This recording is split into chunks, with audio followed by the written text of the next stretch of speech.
Howdy everybody. I wanted to make a video on finding a quadratic if you know the roots. So there's two options that I have taught in the past. And so what we're going to look at is if we have, say, 1 plus or minus root 3 as one of the roots. So that's not necessarily the easiest thing to come back to the quadratic automatically. I mean, like it takes a little bit of work. So I have a video already where option 1 is you do x minus those two roots and then you regroup. And so then it becomes x minus 1. One of them is a minus root 3. The other is an x minus 1. And then that negative times a negative gives me a positive root 3.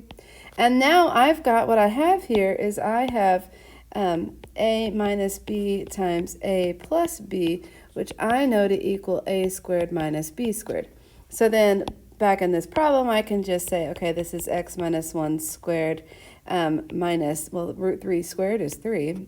So x squared minus 2x plus 1 minus 3, and I get x squared minus 2x minus 2. This is the one that I typically use. I don't have to think through it. I don't have to remember any shortcuts. I just go. Option 2 is to take the sum of the roots. And so the sum would be 1 plus root 3 plus 1 minus root 3. The root 3's cancel, and so this gives me 2. The product is, we're going to have a plus b times a minus b gives me, well, okay, I'll write it out. My other video does all this, but just in case you didn't watch that one, here you go. And this is equal to, what, 1, the middle terms cancel, and then minus, oh, I didn't mean to do that, minus 3, this is equal to a negative 2. And then the sum is negative b over 8. Notice with both of these, I can write them as over 1. And so my a value is 1. So it's of course ax squared plus bx plus c. So I have my a value is equal to 1. My b value comes from this, so my b is negative 2, and then my c value would also be negative 2. So, so then that gives me also x squared minus 2x minus 2, which is exactly those match. Option 3 is the reason I'm making this video, because I already had one for those two. Option 3 is probably the easiest one. I just never thought of it. We're going to say x equals, well, one of the roots, 1 plus root 3. Okay, and now what I'm going to do is I'm going to start manipulating this, and this is x minus 1 would be equal to root 3.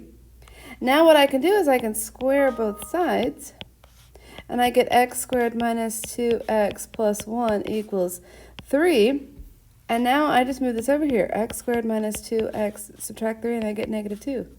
And that's equal to 0. So this, ladies and gentlemen, is the quadratic that would have had that as its roots. And it doesn't matter if you had used x equals 1 plus root 3 or x equals 1 minus root 3, because when I square that, when I square all of this, the negative times a negative is a positive, and life is, and you end up at this level anyway. So that's clever. I don't know why I don't think to use that one with you guys, but it's however you'd like to work this problem. It doesn't matter to me in the slightest. The reason I don't use this option very much is because I never can remember that.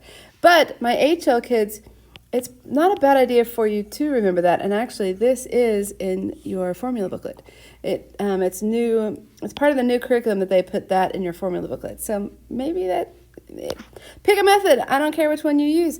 You just got to get to the correct answer some way. So hopefully that was helpful, and we'll see you later.